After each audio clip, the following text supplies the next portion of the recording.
I had a friend who said, phone me any time of the day or night, Yes. you know, in the first year after David left, and it was marvelous. I could just talk to her.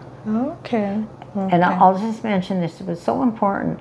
I said, you know, to one of my friends, I said, I'm fine when I'm out there at work. Yeah. I come home and I fall apart. Yeah. She said, you have to fall apart sometime. Okay. In other words, when you're broken, Yes. emotionally, physically, spiritually, whatever, Yeah. you need to get back to integrated. You need to be Yes. rebuilt, Yes. but it takes time. It takes time. And it will happen, but you can't get the pieces together Yes. until you fall apart. It's sort of like once Humpty Dumpty fell off the wall, then how can we get the pieces back? But our lives, how do we? So when things fall apart, there's what is it? Psalm 147. The Lord is close to the brokenhearted and heals their wounds. Yes. And you see, God is in the business of healing. Hello friends, thank you so much for joining me here again. Today I have a special guest. Her name is Helen Rennie, and if you're new here, this is Upia TV and my name is Terry Thuo.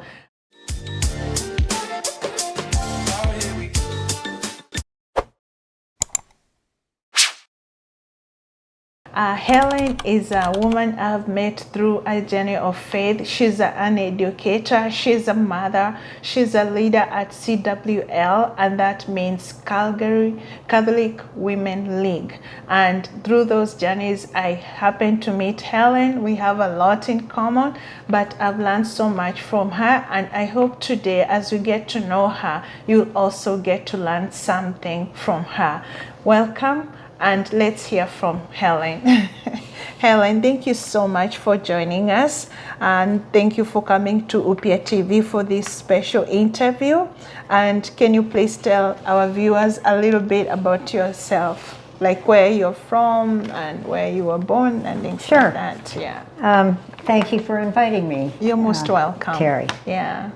So I was born in Saskatchewan, in Regina, many years ago, in the 40s, 1941 to be exact. And so I grew up in Saskatchewan, and I came to Alberta only when I started to teach. So, and that was in 1967. So we're going to backtrack a little bit, and I'll tell you a little bit about my background and my life. I didn't live with my family in a house that I remember until I was 12 years old. Why is and that? Because my mother died in childbirth and in 1943 and left my dad a widower to raise 5 children, 4 girls and a boy. My younger sister, here are our ages. Lily was 2, I was 3, Margie was 5, Eileen was 7, and Danny was 9. Wow, so now, young. There were no orphanages, and he had to work, so we were, you know, as I go through my life story, I'm always, you know, one of the things they say in spirituality and spiritual direction is, where is God in all this? Yes. And how do we find God in those ups and downs? And in how is he working, even when we feel that he's not there?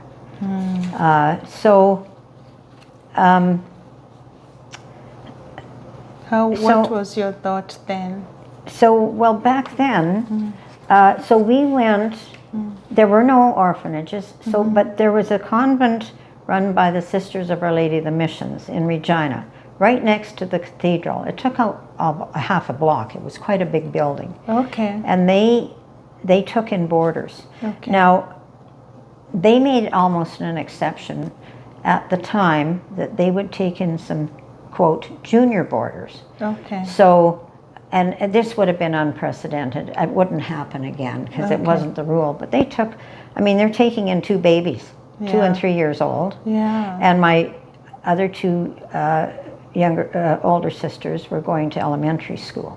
Okay. So, and what happened to my brother? Well, he had to go unfortunately, there was a boys' convent boarding school in Moose Jaw, which is only 40 miles away, Okay. which is a blessing. So he didn't have to go like 3 provinces over or really far away. Okay. And so he went there to finish his schooling, his elementary schooling. Yeah.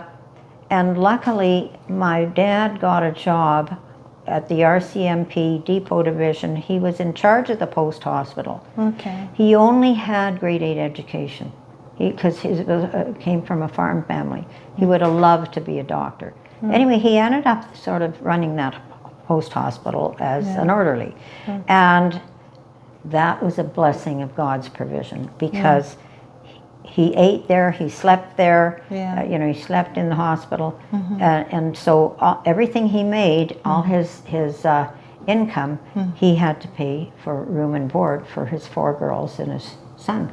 Okay. What So about it was, your other so the 2 little girls, yourself and your youngest sister? Yeah. What about the other sisters? Where did they go? no, we all got separated? they took all of us Oh, at the that's Sacred Heart wonderful. Academy because it was a girls' boarding school. So they took at all the of you. time. Okay. So I mean, a boarding school, you ate and slept there. That was your home. It wasn't just it wasn't like a day home where you go home at night and then you come back in the I morning. understand. But you were not separated, so you were together except for your brother who went to Moose Jaw. Right. Okay. And And so- your dad went to Regina for Well, work. no, this is all in Regina. Okay. This is all in Regina. Okay. And the academy is right next to the Holy Rosary Cathedral. Oh, nice. Okay. Okay. So, and our CMP barracks is, you know, in North Regina. So at least we were all except my brother Yeah. were together, Oh, which was that- at least thankfully a blessing. Because what are you going to do? 2 Yeah, and 3-year-olds. it's really encouraging. I'm so sorry for the loss of your mom at a very early age, but and also I'm so inspired by the way you are putting it. It's God's blessings, even because we started by saying, where is God through all this when you are going through all this? Right. But you are seeing the blessings, like where your dad got the job, where your brother went, and you guys were accepted by the convent there. Right. So it's, it wasn't planned. Like I mean, this you don't plan a death in the family. What are we going to do? So it really was. In retrospect, you think, oh, it couldn't have been a better arrangement at the time. Yeah. And I mean, obviously, you want your children to have a home and so forth. Anyway, it turned out that God provided in that way, because eventually my brother, when he finished there, he came into Regina, went to Campion College for his high school, and then he joined the RCMP because he could learn. He learned how to play the clarinet. They needed a clarinet player in the band. That's how he got it. He was only 17. You had to be 18 to become an RCMP. Yeah. So, but that was only a few months. Like he graduated in June. In October, he turned 18 and he joined the RCMP. And the provision there was you had to live in barracks for 3 years. So you don't have to, well, how am I going to pay for his training? It's all provided. You live there, they feed you and everything, and 3 years training. That's so good. And then eventually my sisters became nurses. Same thing All in of those them? days. No, the 2 older ones. And there again, you had to live in residence. Yeah. So all your meals and your board and room and everything, mind you, they work you very hard, but at least, you know, all of that was provided. And when you look back, you think, thank God, because my dad couldn't have afforded that. Yeah, So that is a lot. So when I finished my high school, he couldn't afford to send me to university. But he was very wise. He sent me to business college. And my attitude was, I don't want to be a secretary. Who wants to be a secretary? I want to go to university. But it's the best thing he did, because once it was a 10-month course. After that, I didn't have to worry about work anywhere. No. During the summer holidays, I could work in any office. There's temporary agencies. And I worked my way through university. That's how I made, you know, I worked for a couple of years. Ended up at university, but I was able to make the money. So it's providing the means. Yes. You know. Yes. So sometimes God so what- provides the means. You don't see Yes. the end product. I Yes. eventually went to university, but Yeah. how are you going to get there? So Yeah. it's Wow. one stage at a time. Yeah. you What know? about your little sister? Now, she also took business college. Yeah. I did the secretarial diploma, she did the stenography. The only Okay. difference was in stenography, you didn't do the accounting. Okay. You did bookkeeping, but you Yeah. didn't move up into the accounting area. Okay. It was only, I think, the difference of 1 month Okay. of extra training. Wow. And so she ended up working in an office, but she didn't like it very much. So she ended up becoming a hairdresser. Oh, okay.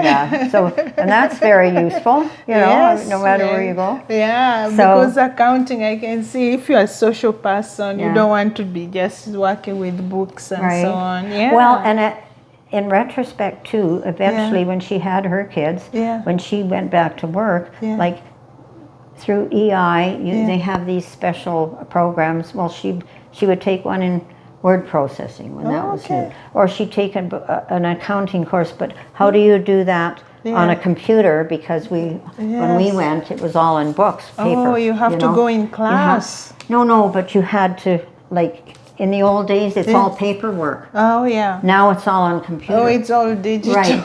So that's Yeah. she would take these courses as Yeah. she went along. Yeah. And she became my bookkeeper when I had Oh, my is business. that Yeah, that was right? wonderful. So you all became Yeah. very successful or resourceful, and regardless of how you started, you guys made use of the opportunities that you were given. Right. That is so wonderful, and it's very encouraging because nowadays we lack very few things. I know, for example, in some countries we take children to boarding school, and that seems to affect children very, very much. Most children, they don't recover from that. They feel like it was a form of rejection. I think it's lack of awareness, but also the generations now we are here. This kind of generation, the expectations are very, very high. So what would you say to a child or a person who is out there and maybe they are growing up? It's similar to you, as they did not grow with the parents because the circumstances were different, and now they are all here and they feel like they did not get enough of that parental guidance and they're making wrong choices. Well, you know, people are sent away to boarding school. I mean, that was almost a sign of prestige. Yeah. You know, I'm sending my son or daughter to this school Yeah. or that school. Yeah. And that was the thinking then, but and I guess if a lot of people are doing it, then you sort of take it for granted, but then you look back and, well, I didn't grow up with mom in the house, but then I didn't either. Yeah. You know, so I guess just to backtrack a bit, you know, God loves us all. We're all God's children, and He can provide in very different ways. I mean, there was a nun in a convent who was in charge of the junior boarders. Well, she was like my mom. You know, she was 21 years old, a young nun. We used to sit on her lap. The mother superior was like grandma. We used to run up her scapular and give her big hugs. So sometimes it's, okay, where are the people in my life? It could be a teacher, it could be a neighbor, it could be someone, not necessarily the parent.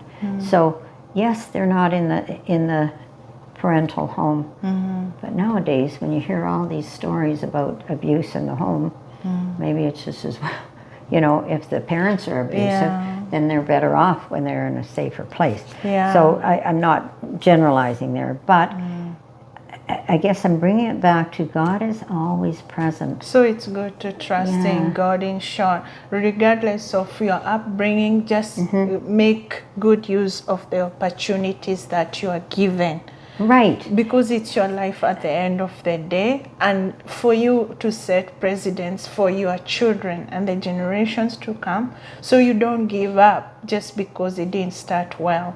Well, exactly, and everything is a step forward. Yeah. You know, I mean, Yeah. you don't go to university right away. You don't, you know, you don't go from grade 1 and, you know, Yeah. next year I'm going to university. Yeah. You have to grow into it. Yeah. And so as you grow, Yeah. you look, where are the opportunities? Yes. Am I prepared for it? Yeah. There's an old saying that God is always preparing us. Yes. Yes. Every experience in life can teach us something. Yes. And that's so important.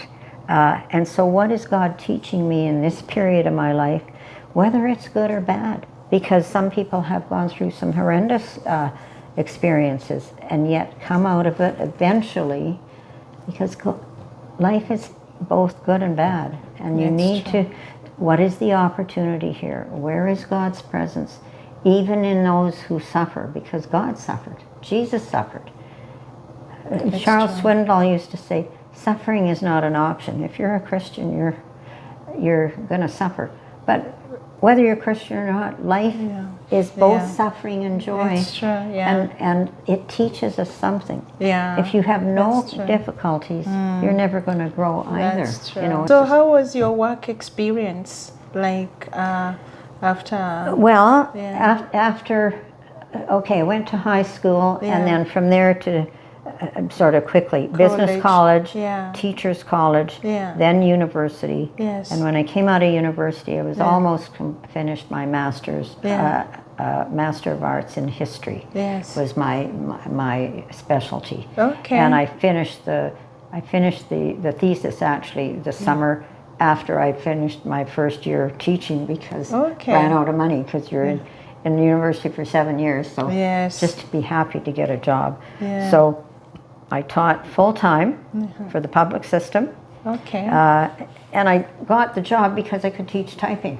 Oh, Isn't that the look at irony? that. You see, everybody had, you know, lots of history and English, and lucky me, Yeah. because, you know, and I didn't want to go Yeah. to business college, and that was And my that's- door Wow. in. So yeah. to everybody, Everything don't turn works down the together for good. opportunities or the doors that open, Yes. because God is providing in Yeah. a way that you don't see down the road. And it works together Yeah. for the good in the end. Exactly. Yeah, wow, that's You know, wonderful. So really. after you started working, now you got a family. You got married. You started your own family. How was that journey? How Well, was your love life to start with? Yeah, well, I met my husband when I bought a stereo, because I didn't know one wire from the other. I said, I don't know how to set this up. And he said, do you want me to come and help you set it up? People meet their partners in many different ways. It's so that's true. how we met. Okay. And and then eventually So we got he married sold, within was a year. he selling the stereo, or was he a technician? He worked in Kelly's Stereo, and he worked for Kelly's Stereo, and then they changed it to some other company bought it. Yeah, No, it was House of Stein, and then Okay. it was bought out by Kelly's. You know, every day Yeah, it now a changes. bigger chain comes along and swallows them up. Yeah. So that's what he was doing when we got married. Okay. And so anyway, that's how I met him. And Okay. so I got married in 73, Okay. and that was after I had already taught 7 years. Okay, so 6 I'm years, so. assuming he was able to fix the stereo. Well, he hooked it up for me, you know, what plug goes where, and how do you get the speakers connected to the turntable or whatever. So he passed the test. That's Right. wonderful. Okay. So the thing is Yeah. that I was teaching full time when I got married. Okay. And then we decided, okay, I was 33 at the time, and I thought, Okay. Yeah. let's save up enough for a house so we can get a Yeah. house, and then I'm going to, we want to have children. Okay. Once that, at least we have a financial roof Yes. over our head. Yes. So that was the plan, and that's what we did. Yeah. But what happened Yeah. when my son was 2 Okay. is I had a spiritual renewal.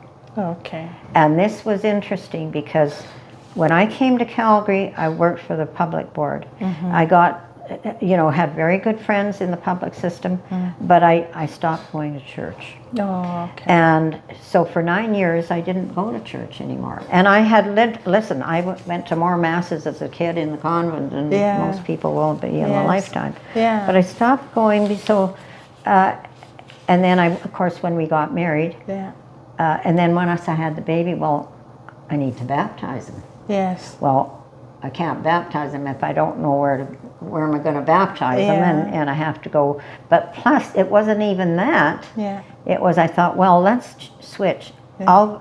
I'll go back to work. Yeah. So that my husband could go to school here and get some Canadian certification. Oh, okay. That was the idea. So you have to have a letter from the parish priest Oh, okay. to get a job with the Catholic system. Okay. So I went and got the letter, Okay. but I got something much better. Oh, wow. Because when I walked in and I heard the gospel read for the first time in 9 years, In 9 years. the tears just poured out of my eyes. Not just little tears. I must have gone through 10 Kleenexes. It was a river, Wow. And I kept saying, Lord, why have I been away so long? Lord, why have I been away so long? Why have I been? And so it was just like the Holy Spirit just swallowed me right up. And but it was good tears.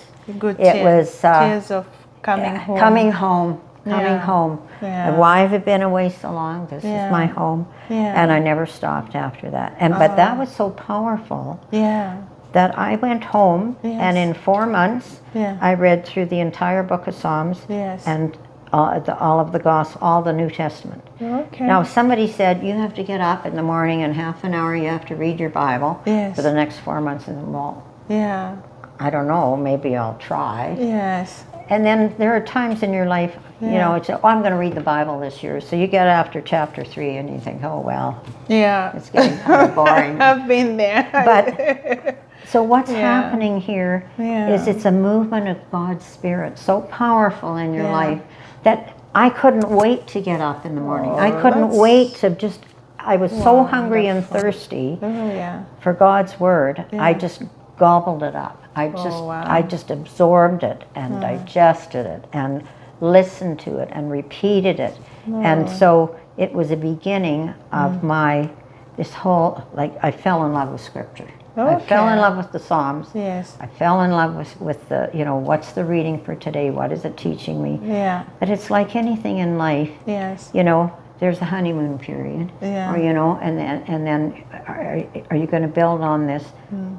The blessing was I was home for 3 years with Michael. I never did get the job because there weren't any jobs available. They were all, but I got my faith back. Yeah, that's You wonderful. see? That's and a 3 gift. years, I read through the book of Psalms 3 times. Wow. Because every time you read it, you see something new. It's more life-giving. Yeah. And that really, it just gives you new life in your whole life. The way you look at things, the way you deal with things, because all of a sudden you know that God is there and God is giving you guidance no matter what happens. Yeah. So how was your parenting journey now?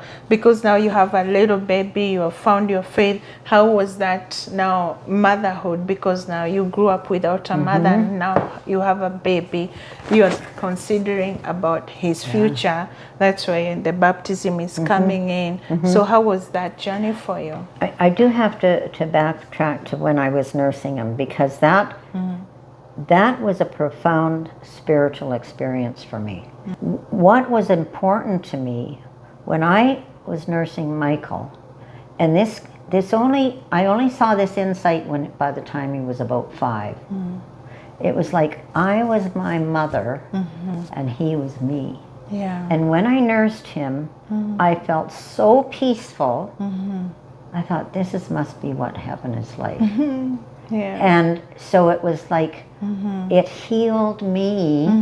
It was a healing experience of the absence of my mother, but then I could be with my son, and that sort of was here is God healing me emotionally from you know, the absence of my own mother by mothering my own child. Wow, that I get Wow. that. I get that. And so it was wonderful. So as he got older, then of course, you know, a little older, and I said, well, who's going to baptize him and so forth. Yes. So when I got within a month after I went to my first mass, we arranged for his baptism. Okay. So he was old enough to walk up the aisle to his own baptism because he could walk by then. That's wonderful. Yeah, he was 2 and something. It's amazing how you said that, because like if you came from like the background where the love of a mother was not provided, and then you see this child, you see this gift God has provided you with, and everything that's good and worthy and beautiful in the whole world is just there on your lap. Right. It's sort of like that feeling. The period of deprivation is over. Yes. I am now providing this gift so that it fills the hole. It fills the everything that was missing. Oh wow! As a child. Yes.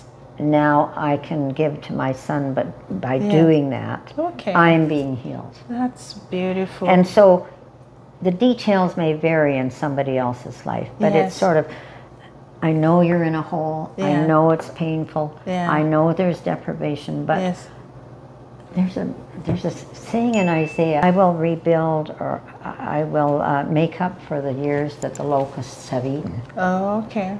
I can't remember exactly what it is, but it's that same idea. I know you're suffering. I know what you're deprived of. And you know what?